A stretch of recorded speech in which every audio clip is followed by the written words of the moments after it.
What up, what up? Welcome to my channel where we're doing music covers, original music, album reviews, song reviews, reactions, tier lists, whatever the day calls for. If you like what you see here, please subscribe to the channel. If you have content on here, I'll subscribe to you as well. I am all about supporting up-and-comers on here. I am a solo artist. I have one album to my name right now. It's called Communication. It is quite a few years old now. It can be heard in full at robcary.bandcamp.com. I am currently in the studio working on the follow-up to that album. It's called Ugly Living. And I have 4 singles on this channel right now to promote that album.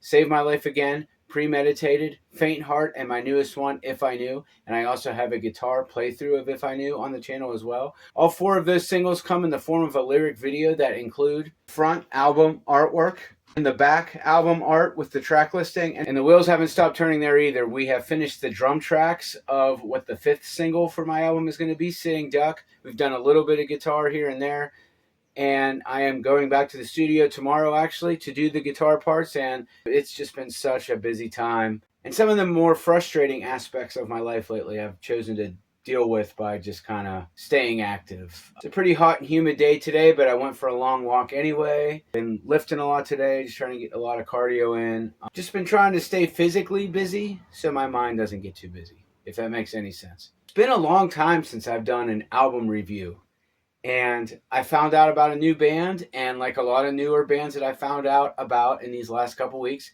it's because of the Garza podcast. The best podcast on the internet, in my opinion. I tune in every Monday. Chris Garza is the founding member and guitarist of Suicide Silence, and his podcast has brought so many amazing bands to my attention. Whether I'm super into the band or not, 9 times out of 10, the people he has on are so interesting that I tune in either way. It's really, really good background noise when you're working in the headphones to just kind of escape what you're doing and just kind of get into the world of music, you know? Like, I try to eat, sleep, and breathe music as much as I can, even when I'm doing my day job. And the Garza podcast is by far my favorite podcast. He had on this band Psycho Frame, who just released a brand new album with a very long album title. It's called Salvation Laughs in the Face of a Grieving Mother. There was a particular clip from the podcast when he had them on where their guitarist was doing this crazy sounding finger tapping thing.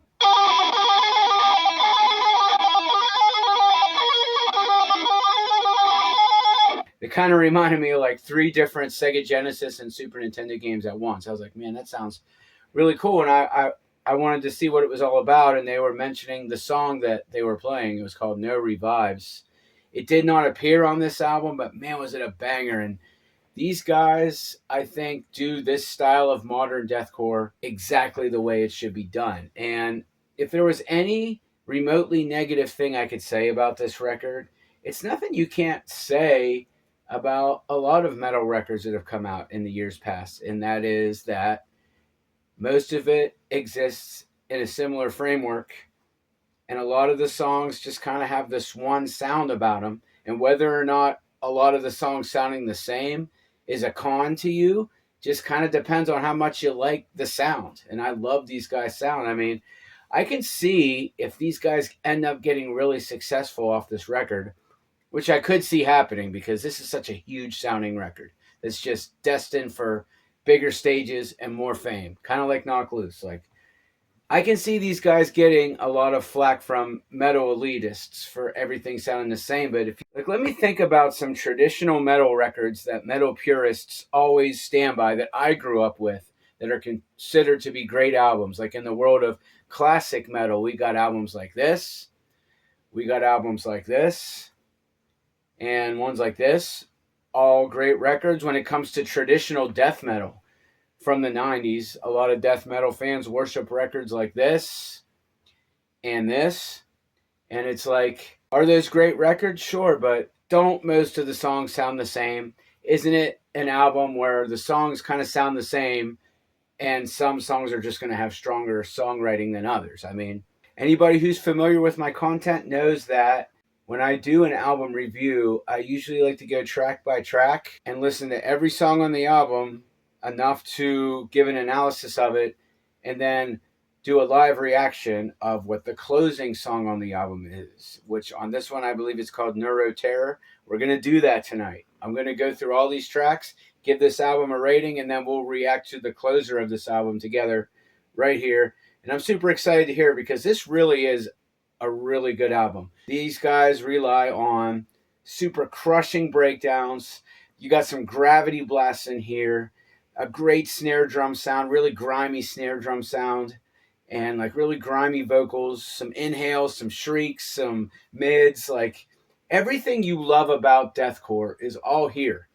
This album opens up with a song called Blueprints for Idol Genocide. What I got out of the lyrics is just kind of giving a middle finger to when you succeed to people that never believed in you and people who are fake, who step on others to get to the top and just fake people. That's what I got out of this, you know?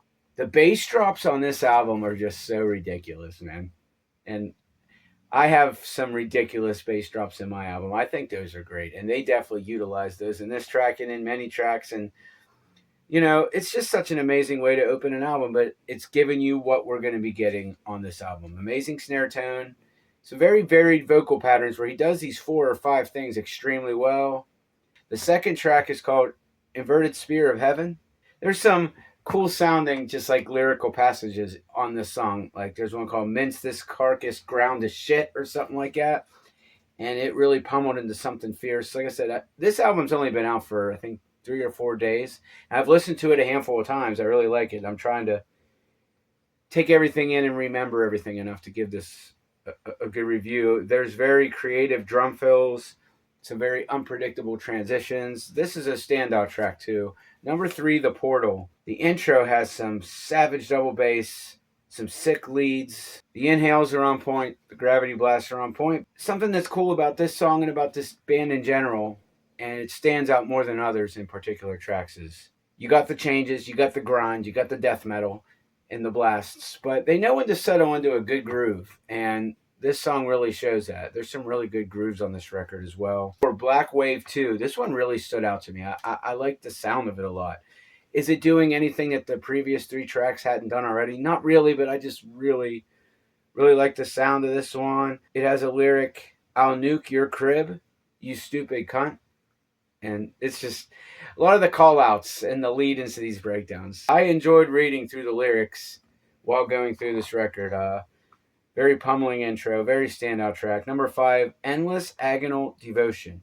It's more of the same. The masterful transitions. The Apocalypse through Lysergic Possession, the 6th track.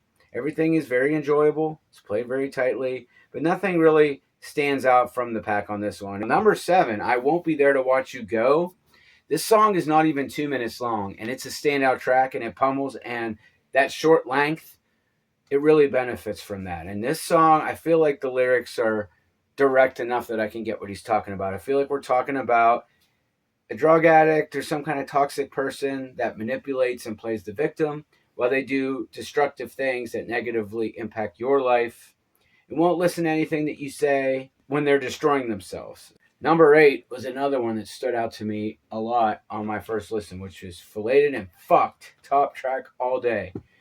The inhales are so long and drawn out in these most extreme ways with like these ridiculous triggered drum beats. And this is probably the most extreme song. These 2 songs back to back, track 7 and track 8, I would say that's the highest point of this record. Number 9, God is Busy. What I got out of the lyrics to this one is it's about being so furious and driven to destroy your enemies that if there's a God, he's too busy to care to stop you anyway, and he couldn't if he wanted to because you're just that full of venom and that powerful. I love that, man. I love that. I don't think musically this song stands out from the pack in any way, but I really, really like the braggadocious vibe of these lyrics, you know? There is kind of like an ego to it. But who cares, man? Fuck yeah, dude. If you want to have a mindset where if there's a God that you're so strong and driven in the things that you want to do, be it destroying your enemies or living your dreams or anything, where if there's a God, he can't even fucking stop you because you're just so on the path and you can't be stopped. I love that. I think on this particular track, God is Busy, the lyrics drive it more than the music itself. And then we got track 10, Stillwater Salvation. And it's like, everything's done very well. Let's see how we close this thing out with Neuro Terror. I'm really excited to hear how they close out such an explosive and awesome deathcore album. I really like the way these guys bring this sound. The last time I heard a band that was newer that I found out about on the Garza podcast that sounded this pissed, it was the band Jesus Piece. And their album was really good too. We're getting a little lengthy here with the video, and we got this song to hear still. So let's see how they close this thing out. Here is Psycho Frame with the brand new track, Neuro Terror. Let's get it.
That's how you close a fucking album out right there.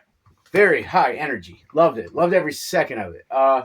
Definitely a top track of this album. Some songs, in my view, are stronger than others. I definitely think that this one was one of the stronger ones, and it's a hell of a way to close out the album. I loved it. There were a lot of parts where I didn't know what was going to come next. I liked all those mishmashed, chaotic parts, like in the middle, towards the end, and a lot of the drums were just so nuts that it kind of just sounded like complete chaos at some points. And yeah, I'm pretty comfortable giving this an 8.5 out of 10. I would say the highlights on this album are the opener, the closer, and I would say the best two songs are I Won't Be There to Watch You Go, the short one, and Filleted and Fucked is an honorable mention as well. This is really good, and I really, really like these guys. If you like this song that I just reacted to, check out the album because it's all the same kind of sound. That's all I got to say about this one. Till next time, thanks for watching.